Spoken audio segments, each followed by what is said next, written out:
Hello friends, welcome to Kalyani's உலகம். இன்றைக்கி இந்த வீடியோவில் ரொம்பவே சூப்பரான ஒரு வறுவல் செஞ்சு காமிக்க போகிறேங்க. கருணைக்கிழங்கு செஞ்சு காமிக்க போகிறேன். வாங்க செய்யலாம். அதுக்கு முன்னாடி நம்ம சேனலை இன்னும் சப்ஸ்கிரைப் பண்ணாமல் பார்த்துட்ருக்கீங்களே, நியாயமா சப்ஸ்கிரைப் பண்ணிக்கிங்க. கூடவே இருக்கக்கூடிய பெல் ஐக்கானை ப்ரெஸ் பண்ணி அதில் ஆல் ஆப்ஷனை கிளிக் பண்ணிக்கிங்க. மறக்காமல் லைக் அண்ட் ஷேர் பண்ணி நம்ம சேனலுக்கு சப்போர்ட் பண்ணுங்கள். இப்போ வாங்க செய்யலாம். கருணைக்கிழங்கு ஒரு 350 கிராம் எடுத்துருக்கேங்க. இந்த கிழங்குனுடைய மேல் தோலை மட்டும் கொஞ்சம் க்ளீனாக கட் பண்ணி எடுத்துக்கோங்க. அதுக்கப்புறமேட்டு உள்ளே இருக்கக்கூடிய கிழங்கை நல்லா ஒரு 2-3 டைம் வாஷ் பண்ணிவிட்டு, இப்போ நான் வீடியோவில் காமிச்சிருக்கேன் பாருங்கள், அந்த மாதிரி ஸ்லைஸாக கட் பண்ணிக்கிங்க. இப்போ கட் பண்ண பீசஸ் எல்லாத்தையும் ஒரு அகலமான பாத்திரத்தில் சேர்த்துக்குங்க. தேவையான அளவு உப்பு சேர்த்துக்குங்க. உப்பு கொஞ்சம் தூக்கலாக சேர்த்துக்குங்க. அதுக்கான காரணம் என்ன அப்படின்றத சொல்கிறேன். ஒரு சின்ன ஸ்பூனில் கொஞ்சமாக மஞ்சத்தூள் சேர்த்துக்குங்க. கொஞ்சமாக புளியை ஊற வச்சு கரைச்சி புளி தண்ணி சேர்த்துக்குங்க. அதுக்கப்புறமேட்டு கிழங்கு மூழ்கிற அளவுக்கு சாதாரண பச்சை தண்ணி சேர்த்துக்குங்க. இப்போ இதெல்லாம் சேர்த்து ஸ்டவ்வில் ஒரு 5 நிமிஷம் வச்சு கொதிக்க வச்சா போதும். இப்போ நான் ஸ்டவ் ஆன் பண்ணிக்கிறேன்.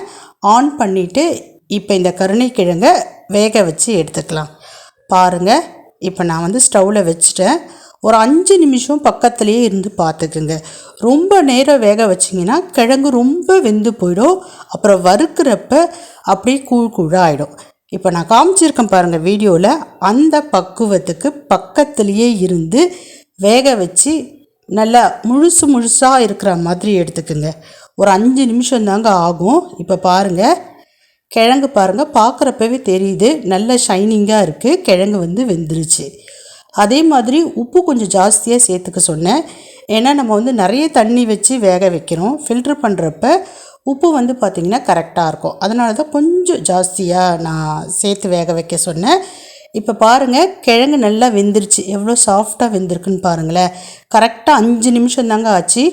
மீடியம் ஃப்ளேமில் 5 நிமிஷம் பக்கத்துலேயே இருந்து வேக வச்சு எடுத்துக்கோங்க.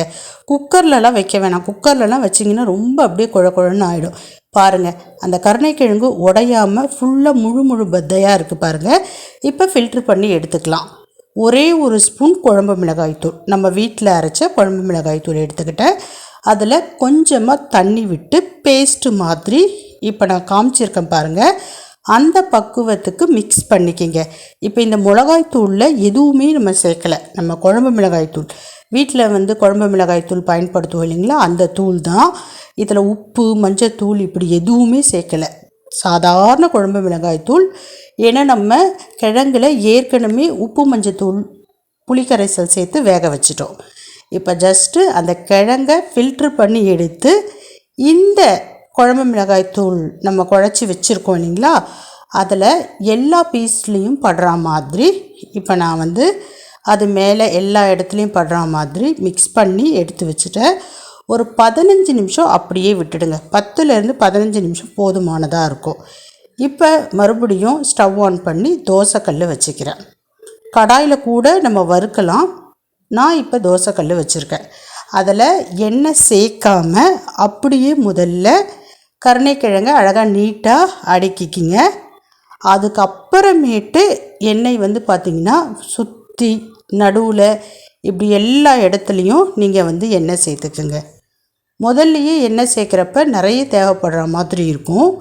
இப்படி நீங்கள் வெறும் கல்லில் இந்த கருணைக்கிழங்கு எல்லாத்தையும் அடுக்கிட்டு அதுக்கப்புறமேட்டு எண்ணெய் சேர்த்திங்கன்னா குறைச்சலான அளவு தான் எண்ணெய் பார்த்திங்கன்னா தேவைப்படும். நல்ல முறுன்னு இருக்கும், ரொம்ப ருசியாக இருக்கும்.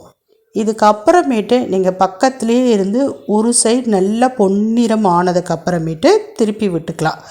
இப்போ பாருங்கள், நம்ம பார்க்குறப்பவே தெரியும், சுற்றி பார்த்திங்கன்னா நல்லா முறுன்னு இருக்கும். அதை பார்த்துட்டு நம்ம தெரிஞ்சுக்கலாம். பாருங்கள், இப்போ ஒரு சைடு நல்லா வெந்துருச்சு. வாசனையும் நல்லா வருங்க. மீன் வறுக்கிற மாதிரியே நல்ல வாசனை வரும் கருணைக்கிழங்கு வறுக்கிறப்ப. இப்போ ஒரு சைடு பார்த்திங்கன்னா நல்ல முருகலாயிடுச்சு. நான் திருப்பி போட்டுக்கிறேன். திருப்பி போட்டுட்டு அதே மாதிரி தான், தேவைப்பட்டதுன்னா நீங்கள் எண்ணெய் சேர்த்துக்கலாம். அப்படி இல்லைன்னா நம்ம ஃபஸ்ட்டு விட்ட எண்ணெயே போதுமானதாக இருக்கும். எனக்கு பார்த்திங்கன்னா முதல்ல விட்ட எண்ணெயே கரெக்டாக இருக்குது. அதனால் நான் மறுபடியும் எண்ணெய்லாம் சேர்க்கலை.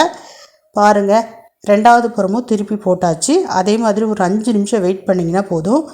சூப்பரான முருகலான கருணைக்கிழங்கு வறுவல் ரெடி. பாருங்கள், அட்டகாசமாக இருக்குது, செம்ம சூடாக இருக்குது. சாப்பிட்டு பார்த்தீங்கன்னு வச்சுக்கிங்களேன், இதை சைடிஷாக சாப்பிட்றத விட அப்படியே சாப்பிட்ருவீங்க, அவ்வளோ ருசியாக இருக்கும்.